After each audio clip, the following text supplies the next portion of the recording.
everybody. Thank you for being here. We're the panel about how to reach young investors, and the conference decided to have that moderated by someone eligible for Social Security. Go figure. As you can see, we have an esteemed panel. We only have now 44 minutes and 44 seconds left, so I will not go through the usual introductions. I'm going to jump right to the meat of what we're here for, so that I hope we can provide you an interesting discussion. So the first question, there we go. Do you all think an advisor's age matters to younger clients? And Rick, since you are the one who, like I, is above the age of social... We have many grandchildren. Yes, we do. Do you think an age Together matters? we have 14 grandchildren, or soon to be 14. So do I feel it's an important... it is to some. Now the people who are contacting me are a little bit different. They're just looking for one-time hourly engagement. So I think that my experience in the industry, they value that. But I'll tell you, as a 61-year-old, if I was going to hire an advisor, and I was going to have a long-term relationship with that advisor, it would be something along the age of this younger advisor, because when I'm 80, I don't want my advisor being 80. I want my advisor being younger than that. So I would hire, personally, if it was me, I would hire as a 61-year-old, I would hire a younger advisor. But young people are hiring me for the one-time portfolio reviews. I haven't seen, this is everything from 25-year-olds all the way up to 75-year-olds, pretty much. Do any of our younger panelists think age matters? I think that age can matter if an advisor lets it, right? I think for young investors, they're going to care more about transparency. What does your business do? And then, like anybody else, the competency, right? So I think that being transparent about what your business is, if you can serve my needs as a young person, and being good at the job matters most to a lot of young investors. I would say that I think it has a lot to do with the relationship that you build with the young investor. We're very relationship oriented, and if you don't have that part figured out, it doesn't matter how knowledgeable I think you are if you can't connect with that person. Relatability is going to be something that I said, and that doesn't matter your age per se. So if you are an older advisor, but you're willing to accept that younger professionals, if we're going that direction, are more interested in a different life than traditional. Maybe they want to take a sabbatical mid-career. Don't try to talk them out of that. Help them plan for that. So if you're willing to accept a different life goal for your clients and you can relate to that, I don't think age is as much of an issue. So Justin just pulled relatability into the discussion. What do you think matters, or what kinds of things matter to younger investors? I would say listening, and especially if it's going to be a younger client going with an older advisor, that's the scenario. I think that we would want somebody who's going to listen to us and not necessarily be our parent telling us, yes, you can do that, no, you can't do that, but sitting back and hearing what our goals are, hearing what our wishes are, and acknowledging those. I think that's a big thing. I think technology is something is a hot point, and people talk about wanting to have a lot of technology for younger advisors. From my personal standpoint, I don't think right now young advisors care that much about the technology side of things. So I don't think having a slick technology stack is something that you need to worry about right now with young professionals. I think it's more of listening to them and helping them, plan for their life. I will add to that, to summarize that, it's a relevance. So are you being relevant to them, and are you speaking in their language and their terms, the things that they really care about? This could be aligned to their values. There are a lot of conversations here around ESG, so can you speak to the values that they care about, the interest that they care about, whether that translates to investing or just the way they communicate or the activities that they do. I think communication styles also is a big one. It's not the same how younger people communicate versus older folks. It's just different. I think there is an implied expectation that there's going to be more an on-demand relationship and a hybrid approach, right? It's not just a call me, have a phone call conversation. Perhaps it's more email, maybe it's text, maybe it's web meetings. And incorporating those things in your relationship, I think it's an important piece on the puzzle. I also think, real quick, I also think that younger professionals are more interested in the planning aspect, not the investment management aspect. Young professionals still need that, but at the end of the day, they're savvy enough to go find that elsewhere. I think they're more interested in how do I save for a family, how do I buy my first home, how do I get out of the student loan debt. And I think a true planner, you can be an advisor, but a true plan is what's going to help them and what they're most looking for. It's not the investment piece. That's a component, but you need to be able to advise on those other things, and that's what they're most interested in. Rick and I are old enough to remember when much of the way people got started in our business is they got hired and they were handed a phone and told to make 100 dials a day. And to find clients that way and to pitch the stock of the day or the fund of the day or the bond of the day. Obviously that model is gone, thankfully. But are those of you, especially who are younger, what model are you using to attract prospects and clients?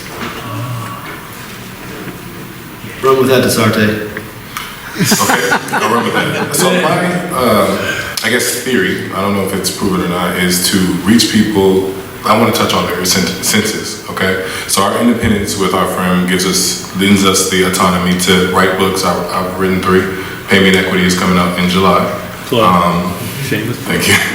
Pay Me in Equity is coming out in July. We do a podcast that is a weekly podcast that has a lot of advisors that are actually in this room on the podcast.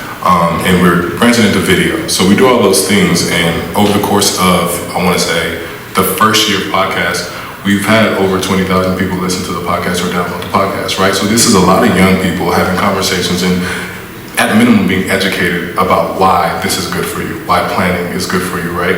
So I think that we have to meet younger people where they are versus trying to kind of the advisor the whole thing, hey, you should come to the office and meet with me, sit down, we can evaluate what you're doing. And I think that's by giving them the information that they need, which will lead them to take action and to begin planning. Jorge, what are you doing?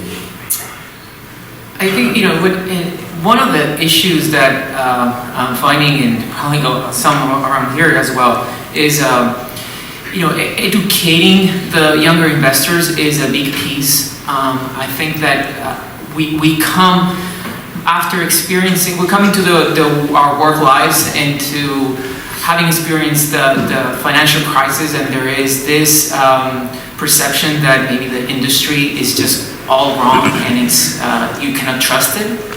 And I think educating and also providing the content, just like he was saying, in bite sizes or in chunks, because let's face it, our attention spans are probably shorter, not just younger people, it's just everybody else. So making things in digestible pieces, whether it's a short ebook, whether it's just checklist forms, it could be through your blog, it could be through your email communication. I think that is crucial to really reach younger investors. Create a model that speaks to the relationship that you're going to offer them. So, I caught the tail end of the last presentation about fees. Well, if you have a minimum asset level or a minimum fee that's based off the assets you're managing, you've already eliminated your ability to work with a lot of young professionals. They don't have the assets yet, it's in their 401k. So what am I doing? It's something that I think is easy to implement. I have a subscription model. So I have retirees and I have young professionals. Young professionals are under a subscription model, a flat monthly fee, it's a financial plan, asset management is included in it, an annual review, unlimited access throughout the whole year if they have questions, but if life goes as planned for that year, we meet once a year. But they can call me anytime with questions that they have.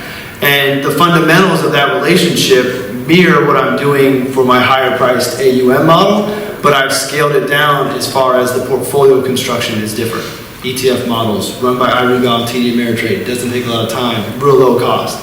The one meeting a year instead of two. So I've been able to take that full planning relationship, scale it down at an affordable price to where I can provide value, provide service to somebody who can't get it somewhere else, and I'm being compensated fairly for my time. And the one thing I would throw out there is, I think there's a misbelief that eventually when young professionals come into their wealth, whether it be they inherit money, don't forget that the older clients that you're working with today are going to pass away, and they're going to pass their assets on to their children who we are working with. A long time from now. A long time. But it's going to happen.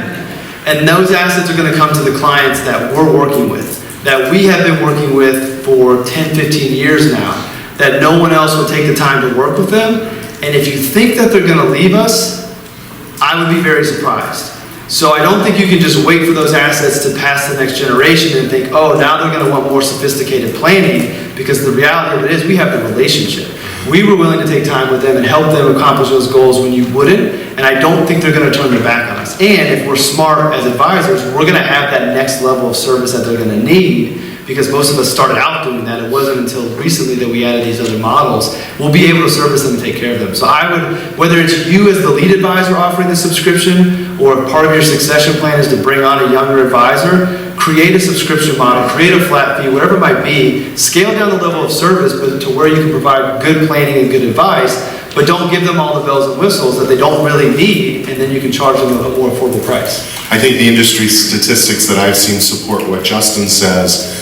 When assets pass from generation to the next generation, the retention percentage for mom and dad's advisor is astonishingly low. I want to add something that Justin mentioned about succession planning, and I think that's really important. I mean, it's something that has been around industry conferences for a long time, and I think it's very important for team-based firms that you create those models to work with younger investors and align it with the career progression of your younger advisors. I think it's key, because you then allow these younger advisors to work with lower stake at the beginning clients. Let them get that experience, let them build that relationship and build that career path around it. That way, you not only retain the client, but you're also going to retain your advisors in the firm that will help you grow it. I think the name of the game is access, right? You have to give them access to your firm and what you're doing first, right? And that's going to come, for me, through content, and for a lot of the advisors here, right? Just this is how you catch wind of what we're doing, and then access in terms of a fee structure that makes sense for them and where they are in their current stage. I think to summarize what I'm hearing is that content is king for getting your message out, but for advisors who don't have a podcast or haven't written a book or don't have a blog or who aren't active on Twitter or whatever it is, it can be really daunting to get started. Do you all who have done it have advice for how to get started in that content creation arena that can seem so difficult, even without talking about the compliance headaches or whatever that your firm might offer?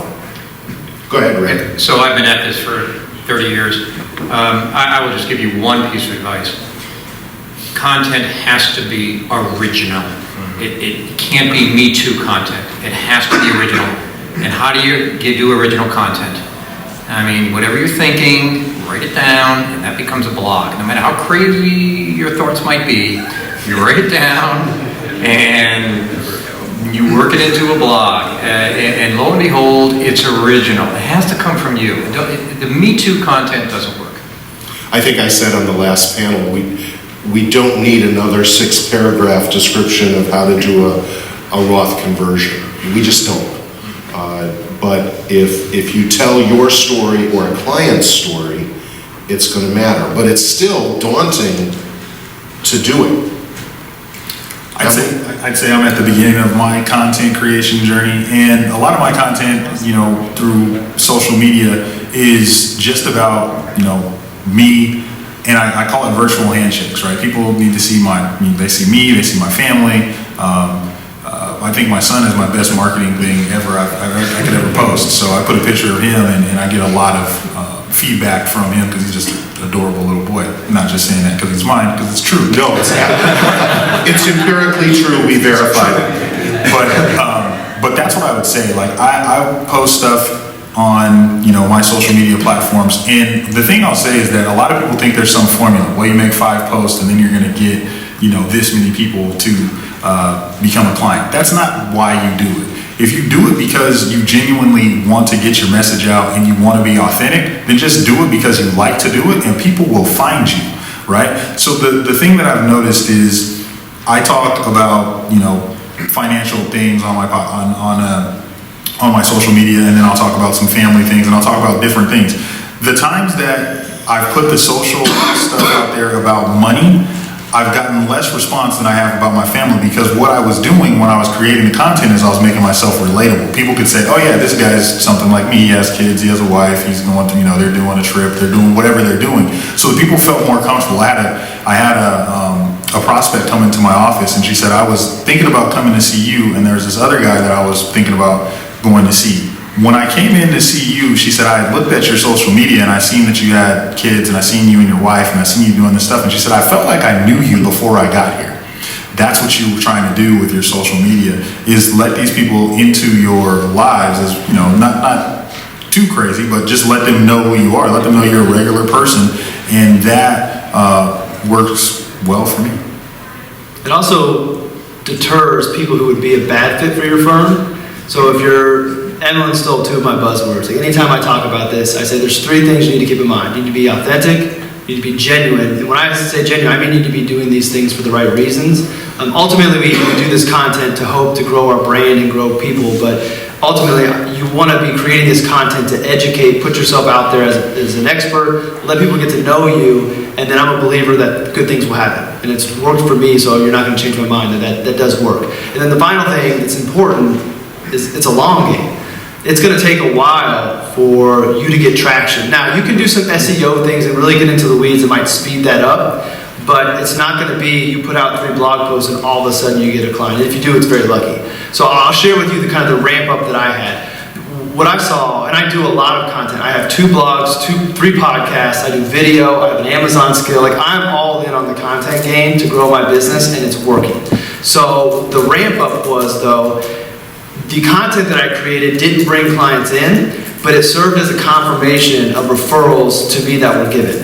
So a client gives my name, they go out and Google, which is the first thing everybody does, and you just find a bunch of my content, videos, whatever it might be, and you get a feel of who I am and also what my beliefs are. You know that I'm a believer in financial planning and my philosophies on investing. That's all out there. So you already know whether or not you buy into my approach, and you already know whether or not you like me. You can't tell, but I have a sleeve of tattoos. If that's going to bother you, that doesn't fit your image of a financial advisor, you're not going to call me. And that is okay, because I don't want to have to not be myself. If I want to wear a short sleeve shirt in the summer to work, I want to be able to do that and not have to worry about offending a client. So I'm deterring anybody who might have issues with that, or that I like rap music. Like, I'm letting myself be known, and to what Emlen's experience has been, people appreciate that. So just be yourself, put it out there. The tough thing, I think, is how do you balance the educational aspect along with being yourself? And it takes a little bit of time to find that groove. I'll let you in on a secret. The good thing is you have time to figure that out, because when you first launch your blog or your podcast or your videos, no one's going to be watching other than your family. No one's going to read it, so don't worry about it. Get your groove, don't worry, and keep going, and then you're going to find your way. It took me a while. I had a view of what I wanted to be, and the way I write, what I do now is not what my original thought was. So that's what my advice would be. Go ahead, Rick. I just want to, everything you said is great. It's the same list that I have. Did you guys get that recorded? Yes. What a great job. Kidding. Be original.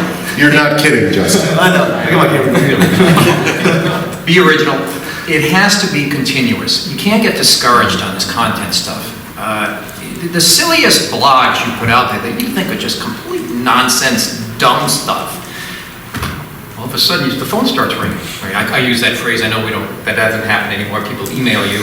But the fact is, you have to be continuous. So it has to be original, you have to be continuous, and just put it out there, because, as Justin said, nobody reads it or listens to it at first anyway.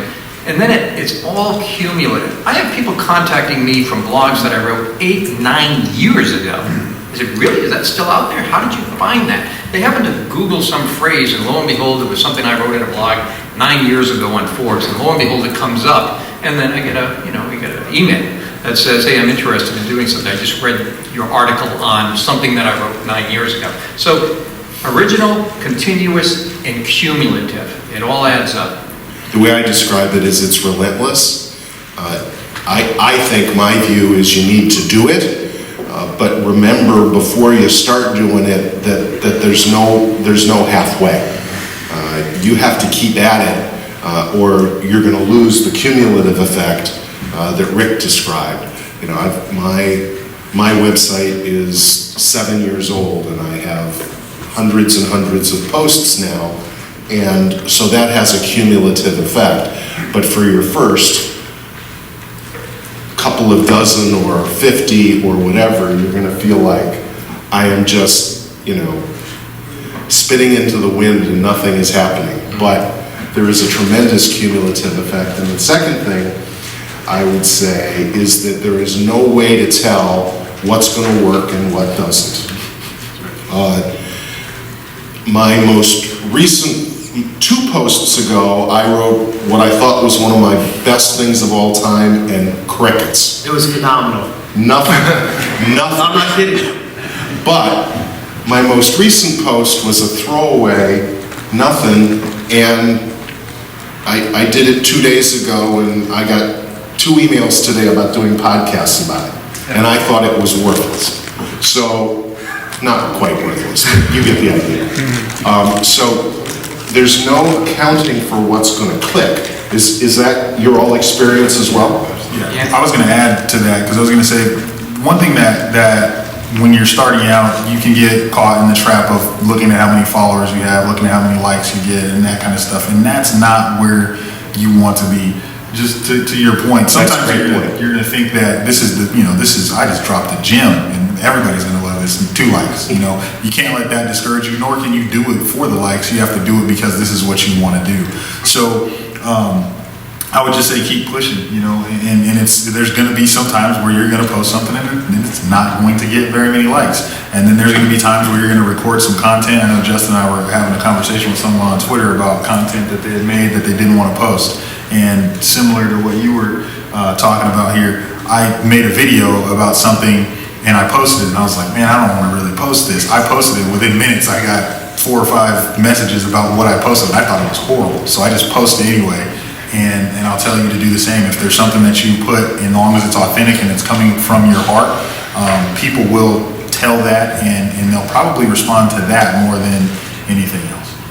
And you'll be able to track milestones along the way. I remember the first day I had 250 readers. I thought, man, what a great day, and it was a great day. What areas are you all looking to expand to in your content generation? I just got into voice, thanks to Tyrone Rush Jr. He was telling me that voice is the future, which if you read the articles, it is. So, like I mentioned, I'm doing video already. I prefer video, so if you're going to pick one and you can get yourself comfortable in video, I would do that. And here's the reason why. You can take one piece of video and turn it into multiple pieces of content. So I mentioned voice. If you're not familiar with it, Amazon has the Echo devices. They have these things called flash briefings that you can subscribe to, and they're basically news rundowns or entertainment rundowns that you can ask Alexa every day, what's my news? It'll go through the flash briefings. So what I've done is I've created a daily flash briefing where I'm using it to communicate with clients about what's going on in the news, pertaining to financial planning or investments. And if there's nothing major on the news, or I don't want it to always be about investments, I start going to more conceptual things like what's the definition of wealth versus rich, and what would you rather be, and kind of challenge them to think, just to further that communication. So my clients can hear from me 6 days a week in addition to the meetings that we have. Back to the video aspect, what I'm doing though is you can strip the audio out of the video and then put that into your Amazon device skill to be content there. You can take the video, take the audio out of it and make it a podcast. So one video can give you a podcast, it could give you an Amazon skill. You could also take that audio, feed it through a dictating service, get it all on paper, and you can turn it into a written blog post. So now you've done one piece of work and you've created these different platforms. And I think people consume content in different ways, and I want to be everywhere. So I want to do more with voice. I want to leverage that to a greater capacity. I feel good about my strategy now, but I want to do more there. But I would tell you, if you're not, I'd really consider video, because I think that gives you your best bang for your buck. And I also think it takes the least amount of time. Anybody else? Where are you looking to branch out? Go ahead, I'm sorry. Okay, I'm starting a podcast called Minority Money. Been inspired by these two gentlemen sitting to my left and right, and so we're doing that. It was a scary thing, but I think it's something that I've seen success with and I'm passionate about. And so, like I said before, being authentic is where we're going to go with that. And so that'll be started.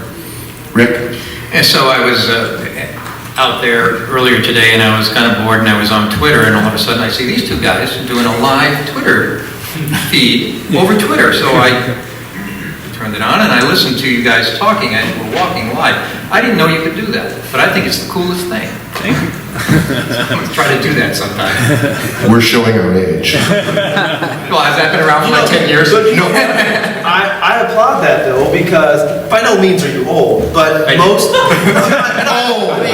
I don't mean that disrespectfully, but most advisors in your position, aren't even on Twitter, keeping up with things, and they're not going to be. You just said you're going to give it a try. They're not even going to be willing to give that a try. By the way, follow all of us on Twitter. So after the backhanded compliment, which I did not mean, I think that's good. I think it's great that you do that, and I think that's why you continue to have your new business thriving the way it is. It's because you're out there and you're relevant and you're relatable, which is what I talked about before. I am willing to embarrass myself. Like I just did. Justin mentioned a little bit ago that with younger investors, planning has been more resonant than investment management, if I'm quoting you correctly. What areas, I'm interested for all of you in your practices, what particular areas have seemed to resonate with younger investors, and whether you anticipated it or not? Well, since you quoted me, I'll go first.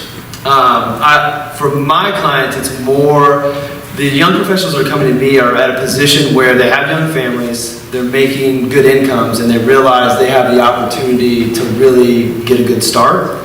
So the planning is all the way just from the basics of how much do I need in an emergency fund. And honestly, I didn't expect that because I thought people would be on. I think the 3 to 6 month rule, a lot of people know, but they don't.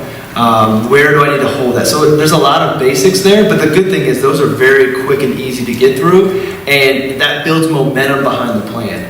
But then it goes into most young families don't have enough life insurance. They don't have a will set up, yet they have 2 or 3 young kids. So it's the basics before we ever get to that investment part.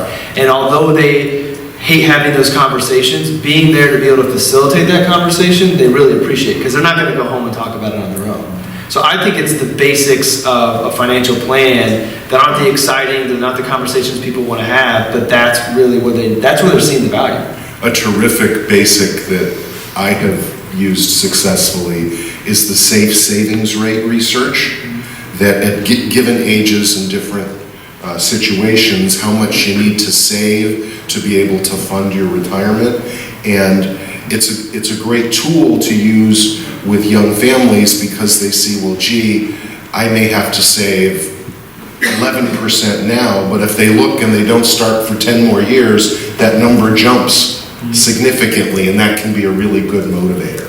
And it also helps because if they recognize that the amount they save matters more than the return levels they get on their portfolio, that can be really comforting in terms of the future. I also think, and then I'll be quiet, that what they're looking for from a planning standpoint it does depend on the type of clients you might be working with. So I've started to focus on working with entrepreneurs, and once you get past those basics, a lot of the planning is related around the business. So we're not so much concerned about the stock market investments, it's how can we help my business grow. And it took me a while to get to this comfort level, but I'm comfortable making recommendations that are not traditional to help somebody grow their business. Because if you look at the numbers and you look at the charts that are out there, those that have the greatest wealth got there because they own businesses. So how do we plan? And truth be told, you all are entrepreneurs, so you can talk about it. Right. So how do we help this business grow after we've got the personal finances? And so that has been a change from the traditional planning, which honestly, I've been doing this almost 15 years. It's exciting for me. It's what I see keeping me wanting to do this another 15 years because it's a break from the traditional planning. Jorge, what have you seen that has resonated with your younger clients? I think it's breaking that mold of the traditional planning. It's not just saving for retirement. It's really speaking to those important milestones in their life and what's relevant to them at the moment is building that emergency fund, is setting aside money in a non-traditional way because they want to go on a sabbatical period with their children and travel the world. It's maybe funding a side business because they have a passion about something. Is refinancing their student debt. You know, it's managing those priorities all at once. I mean, that is not something you're going to put together in a 60-page financial plan that some program is going to spit out for you.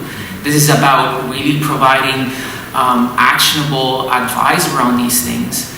And I'll say another thing, it's not so much about a strategy, but I just find it more of a theme.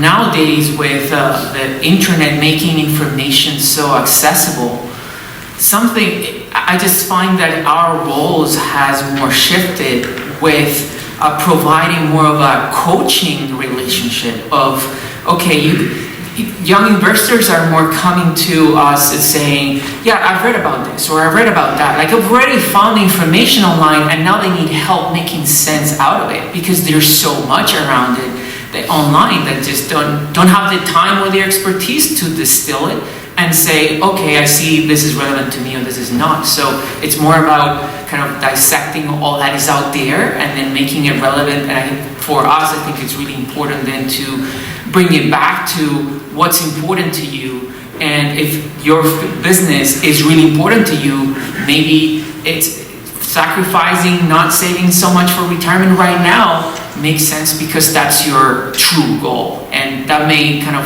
come a little bit apart with the traditional financial planning advice, right? But for this situation, it's just the right approach for the client. That's what's important to them.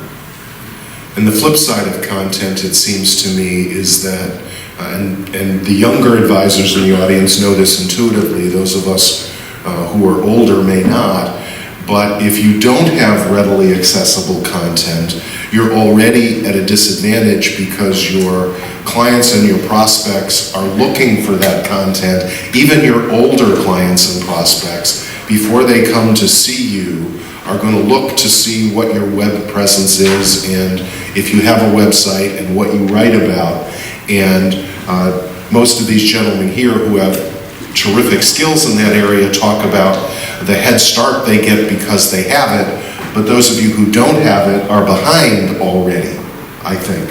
So that's, I would suggest to you, an important driver or incentivizer for your future behavior. We have about 8 minutes left. Before I move to what I was going to speak to next, I want to see if you all have questions. I see one here. Please, do we have a microphone? Let's wait for the microphone.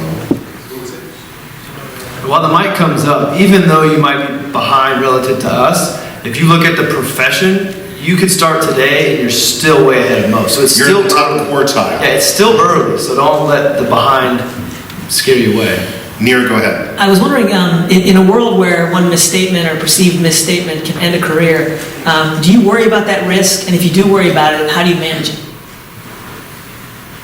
Hell yeah.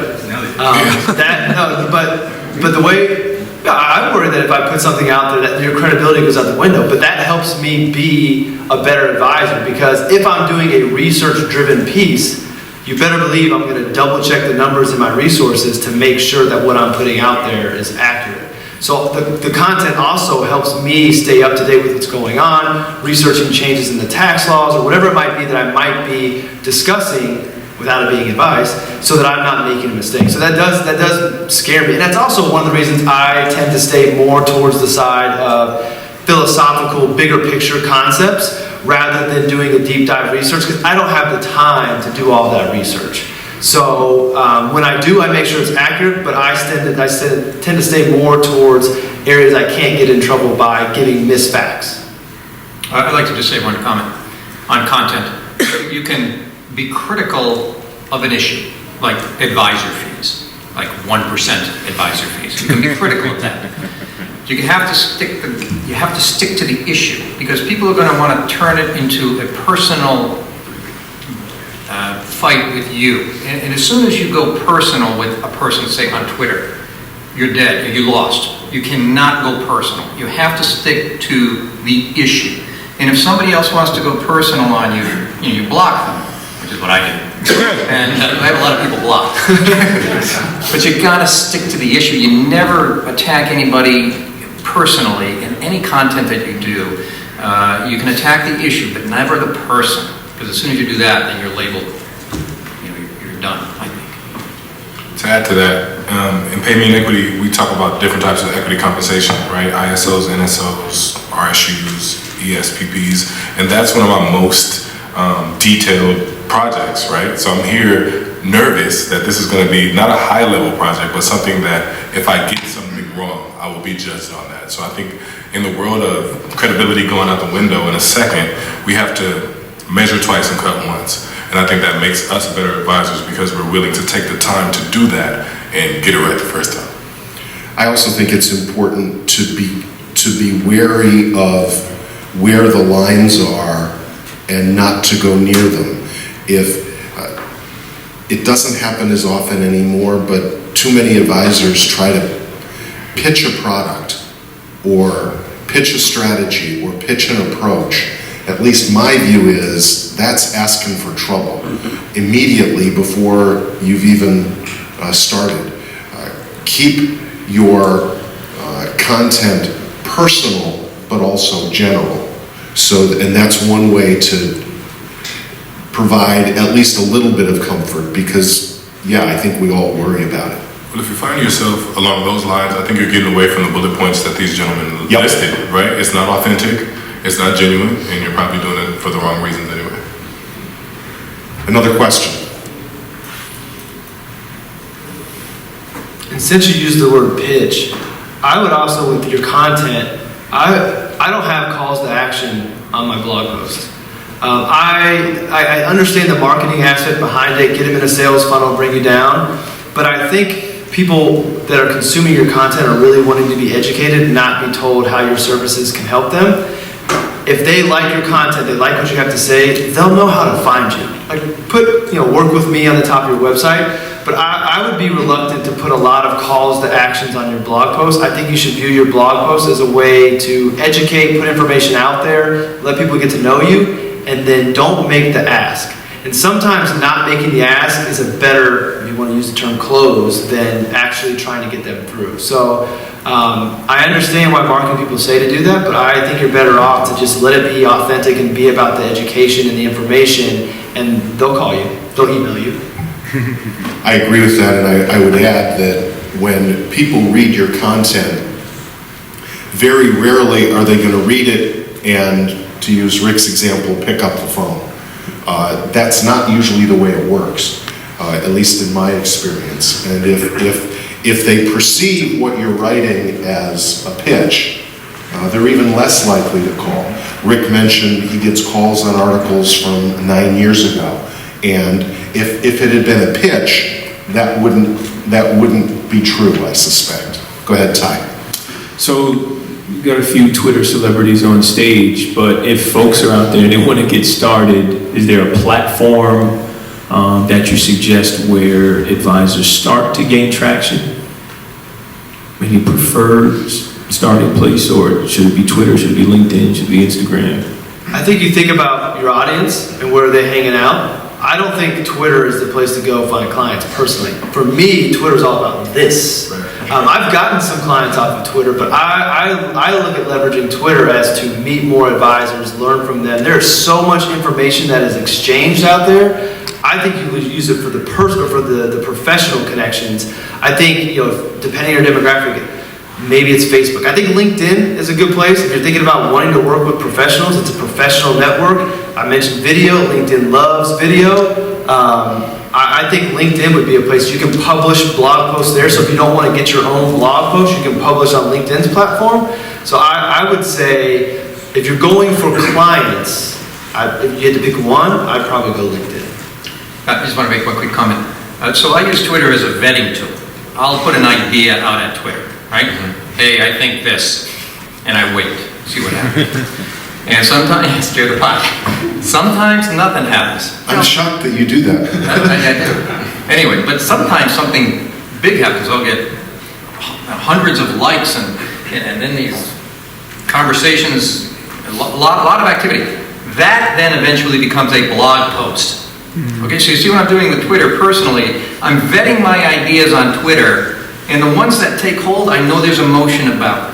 They become good blog posts. Okay, so you can do that and you can cut down on the amount of time. Rather than just shotgun approach trying to do a blog, vet it first on Twitter, 2 or 3 ideas a week, see what takes, and then the good ones become blog posts, and it saves you time. I would actually say that anything works if you're original, right? Tyrone, you meteoric rise on Twitter.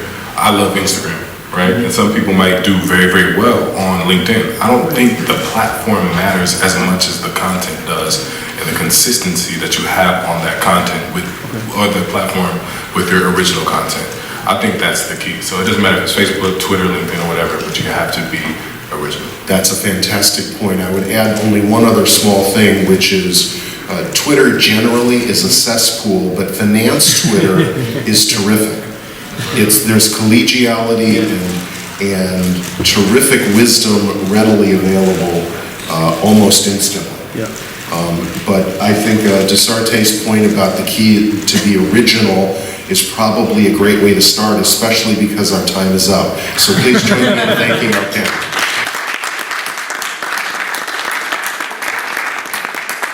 We'll have a cocktail reception out on the Pacific Lawn until 6:30. Thanks, guys.